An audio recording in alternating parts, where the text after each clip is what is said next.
Stanford now, but also, as many of you know, she's done a lot of great work up in Humboldt County, and she's going to be sharing some of that work with us.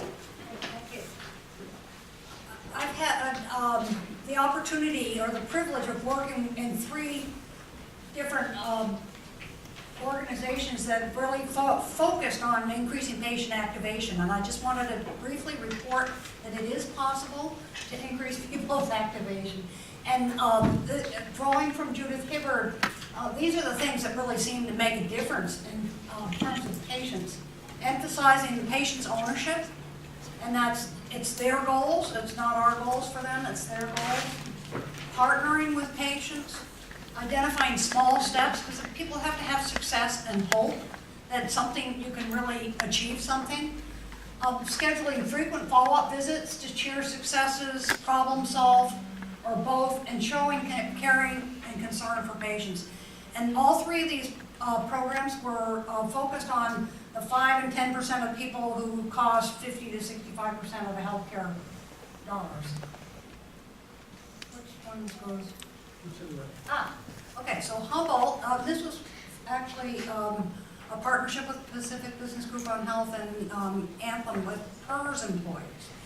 And so they had what's called a distributed model. So nurses were dispatched and worked with patients, not actually in the primary care offices themselves, but they did establish relationships and trust with patients and work with them on action planning.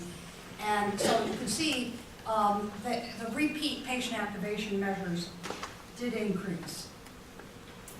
The Pacific Business Group on Health had an inpatient CMMI funding due inpatient intensive outpatient care program, and this is some of the preliminary data, but it held up that people were over time. You see the level 1 and level 2, the lower activation went down, and the percentage of people with lower activation, and the higher people were able to be bumped up the higher activation.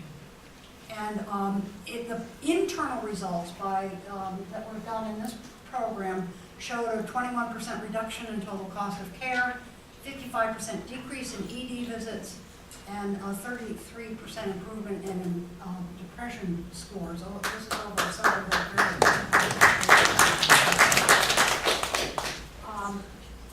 I work as a medical director at Stanford Coordinated Care and Stanford Self-Insured. We focus on, we're invited by Arnie Milstein to start a program. Alan Glassoff and I were starting a program there for the high-risk, high-cost patients, and we incorporated many of the aspects you said of the high activation model. And this is our, we have been able to increase the people in the higher levels of activation. And by specifically focusing, actually our models are kind of interesting because we use medical assistants as a primary interface with patients, very cost effective, and they're empowered.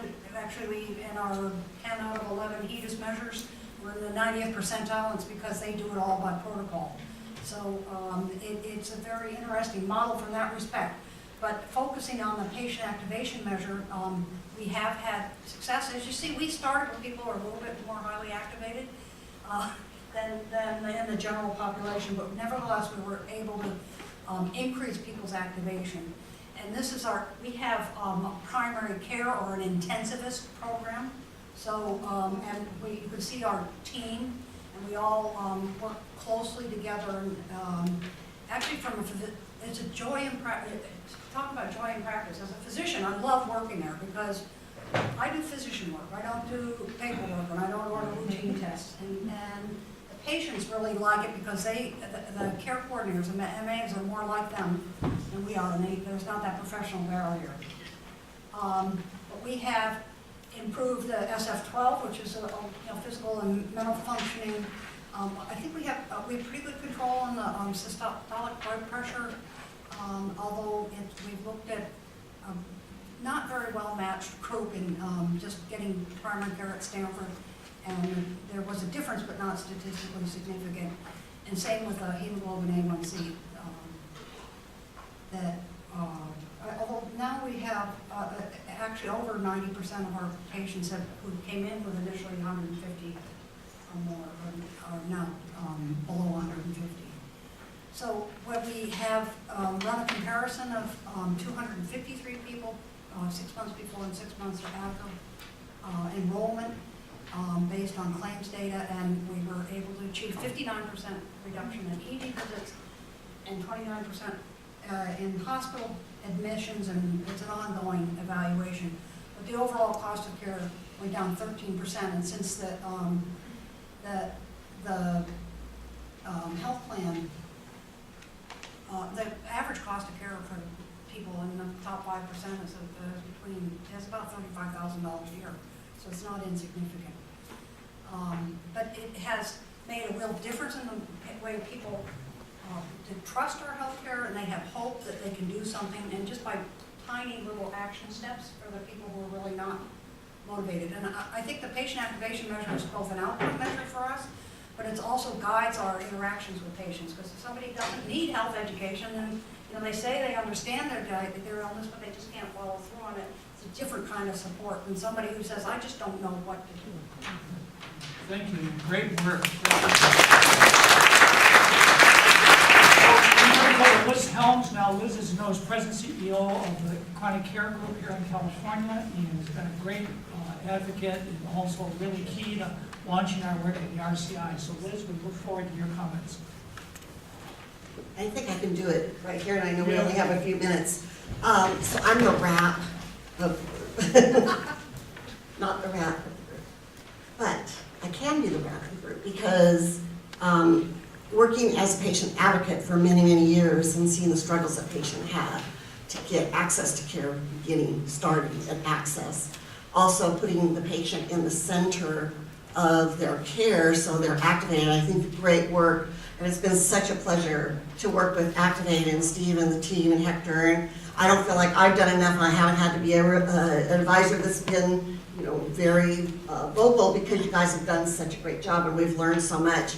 And in all of this work, we want to get it implemented, and we want to start implementing this work so we actually get results. And some of the things that I've been able to see and actually work on in several areas of patient activation. One is working on the board of directors, being a part of the board of directors of CHIPI, which you heard earlier today, which is the California Healthcare Performance Information System. That's provider level data that's going to be released in December, finally. And that's going to tell us a big story on what's happening, both with the providers and the patients getting activated and working together in all sorts of measures. And environmental will know more what's happening around the state, so I'm excited to have that happen. But also for me as a consumer, to work with the executives of the health plans, because in many cases I've been the renegade of the group, and instead I've probably been one of the longest lasting members of that board, and it's been really great to have. So I would suggest to have stakeholders in all of these meetings at all levels, with providers and medical groups at all levels. You need that patient in the room having a conversation so they know what the real problems are. This morning, and in listening to what's been discussed today, one of the things that I heard missing, I only heard very few people say, really talk about that patient being activated and being part of the group. And so we need to do better there. I think everybody needs to do better there. As we're talking about overwhelmed patients and things that are happening, I still have a very positive attitude, even with all the election results, because we together can fix anything, and we have fixed a lot, and we're seeing results. Now, bringing that into return on investment, I've had the pleasure of working with someone that was the former Medicaid director of the state of Florida, Mary Kay Owens. And she has the whole care team put together, and they've been looking at the results. And we just presented last week, or 2 weeks ago, and the return on investment was 4 to 1. 4 to 1, that factored in all care at all levels, and the end result was they were getting a return on investment because the patient was activated and because they were looking at all levels of care. So having that care coordination pharmacist on the care team, the pharmacist very active, the physician active, everybody talking to each other, that's going to get us where we want to go, and we want to be a part of that. I think that was, payment restructuring. So at the end of the day, we have an archaic payment system. And in order to get us to where we need to go, I'd like to see more payment restructuring, where we're looking at total cost of care, team-based care, and showing that return on investment. The only way we can do that is if we look at how we change some of the dynamics of actually the payment structure of the health plans. Thank you, Lindsay. Okay, we have some time to open it up. We've been talking at people a bit the last half hour, so let's open it up. Your questions, observations, etc. Yes. Yeah. And do you want to say your name and who you're with? So I'm Parag, I'm with Sharp Chile in San Diego. So I think regarding your ACO survey, the question I had was what kind of practice support structure there was. Means were these practices like individual practice with their own care teams, or they were practices, because many of us have a centralized care team and many individual practices could, have affiliation to that central team. So how did you measure that and what was the nature? Right, exactly. So both of the ACOs we're working with are large and relatively speaking have a lot of resources, etc. So at the individual practice level, we saw both approaches. And it tended to vary by the size of the individual practice. So for example, if the practice was fairly small, they always had the primary care physician, medical assistant, a nurse, and a receptionist. That was kind of core. And then the smaller ones tapped into the overall support structure to have, for example, an endocrinologist come, a dietitian would come maybe a couple days a week, but not all 5 days, etc. The larger practices would have embedded within them those people right on the team. So we saw both kinds of models. And that's important, I think, because like in rural areas, when you think the great work that Kaiser does and Memorial is doing, but rural practices can't necessarily have all those people. So how do you deal with that problem? Well, you can deal with it in part by having circuit riders, right? And also telehealth is another way to deal with it as well. So we had both kinds that were occurring. Hector, do you want to add to that at all? Or? No, I think we did. Oh, okay. Yeah. The next question might be, well, did one do better than the other kind of thing? And we haven't looked at that yet. I suppose we could, but we haven't looked at that yet. I think the only thing I'd add is, in terms of the reporting structure, these additional clinicians like the health educator, the pharmacist, et cetera, social worker, didn't report, even though when they were embedded in the practice, they reported up to the other care team members that were like them. So the health educator boss had a boss that was a health educator, pharmacist, et cetera. So they often helped each other out, learned from one another, et cetera. So I think the tension here is when you embed an interdisciplinary team, who do they report to and how does that work? So I think it was able to work through this kind of dual reporting structure. What's most cost effective? That's the question. Is that HR?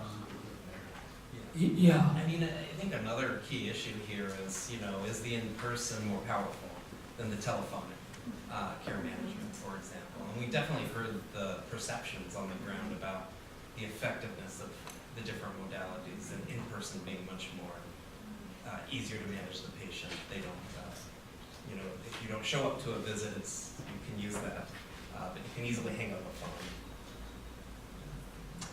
phone. Yeah, Steve, I was curious. This is a question for all of you, but maybe Steve, you can kick off the answer.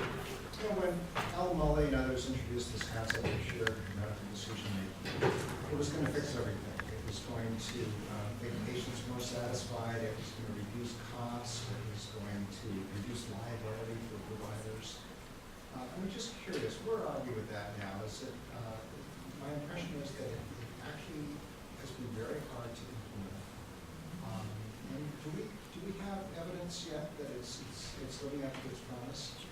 So let me start off and then ask Ann and Liz and others in the room may want to comment on that. I think your impression about it is correct. That, again, remember I said early on, there are no silver bullets or magic bullets. We have all this stuff. Oh, it's going to be shared decision making. Oh, it's going to be emotional, motivational interviewing. Oh, it's going to be this. No, it's a composite kind of thing, but I'm preaching again. Okay, I'll get off of that.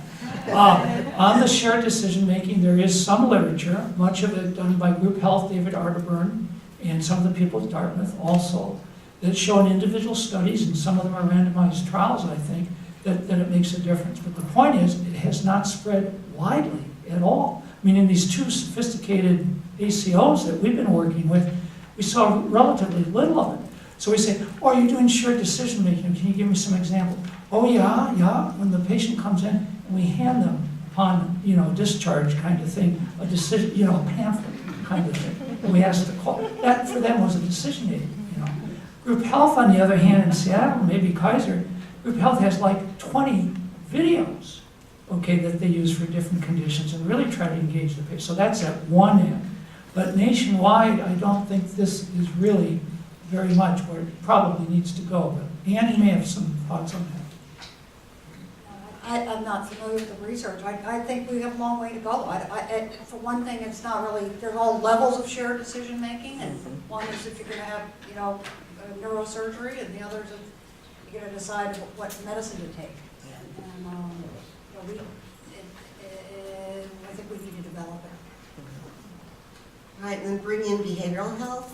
We've been talking with mental health community and doing more of looking at mental health and mental illness is a chronic condition, and really working so we take that stigma away and actually work so they have a better understanding of what their conditions are, because in many cases people are depressed because they're sick, vice versa. And so that's a big breakdown, I think, a big gap. Continuity of care, sometimes that creates a huge problem because they don't understand what they need to do in keeping their care. Especially when health plans are changed or they're in a plan for so long and then they move to another plan. So we have to do better there. I think if we fill in some of these gaps, we're going to see if a patient is with the same doctor for a longer period of time or within that plan for a longer period of time, we're going to have better results. Yes, here. Yeah, hi, Michael Fife, Health. Question to Dr. Lindsay. Who trained your medical assistants to help patients with the You train them on the job. And, we've developed, the Pacific Business Group on Health has worked with UC San Francisco on training them for their nurses and medical assistants. That part of it was just the motivational interview. We have a curriculum, but it's mostly the approach. Actually, the secret is hiring the right people. It's not a task, it's a responsibility. So they have to hire people who really can empathize with patients and will go that extra distance to relate to them and help them. So that you can't teach. Chemistry. Yes, Mary? I was just wondering about the PAM instrument and PAM score. Have you looked at if there's any differences in terms of the patient's educational level, in terms of the activation, and also their cultural and racial background? And if there are differences, how do you overcome that? Right, so the short answer is yes. This is from conversations I've had with Judy primarily, that the percentage of patients that are less activated in that level 1 are disproportionately of different cultural backgrounds and lower education. So, you have to then work with that, but first of all, you have to know that, right? So then what do you do about that? And it's like, what are some of the initial steps that one might take? So a couple obvious ones, and suggested in there, is if they speak different languages, Spanish speaking, then you need to begin to use, it may be not you, the PCP, but the medical assistant, who's from the same background and can speak the language, is where to make the bond with the team, with that particular patient, right? And you need to do those kinds of things. If the decision aids and so forth and communication that you're handing out are at, college level, reading level, and the patients in fact are at 5th grade level, okay, you need to deal with that. And there's a lot of research, and we know how to write things at 5th grade level that makes sense to people, so you need to be able to do that. So those are a few things. Others maybe, I don't know, Kaiser so much, or others have ideas around that. But absolutely, that's the kind of personalization you need to do. Time for maybe one more question, or yes? Hi, my name's Martha. I'm with HealthNet, and many of you know me. On the ground level, I'm wondering the impact of the Chromatoris in your community health worker model, And the importance of that to Hector's point about the Spanish speaking and doing more outreach in the community. I think that we have very valuable relationships with the Ventanilla Salutes, which are run by the Mexican consulate throughout the state of California. And I just wanted to hear if anyone had any input on that. I think that's an important point about using non-professional staff, is that you can recruit them from the community. They're often more like the people that you're taking care of. I think the critical piece is integration with them, and full integration in the care team, because otherwise they're off doing their thing and they're not supported. And what, our medical assistant care coordinators have protocols, they have access to, we all work in the same room, we hear what they're telling people, we make plans together, they're in the room all the time. With outreach workers, you also have to have ways for the outreach workers and community-based workers to work with the clinical team.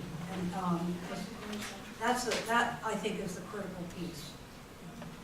Okay, great. This has been great. We're going to take, before we take this quick 10-minute break, so time our watches. We're all going to be back here. 2:35, or else there's no reception. 2:35. Do come back, because we have some fascinating results on how all this work significantly reduces hospital admissions and costs.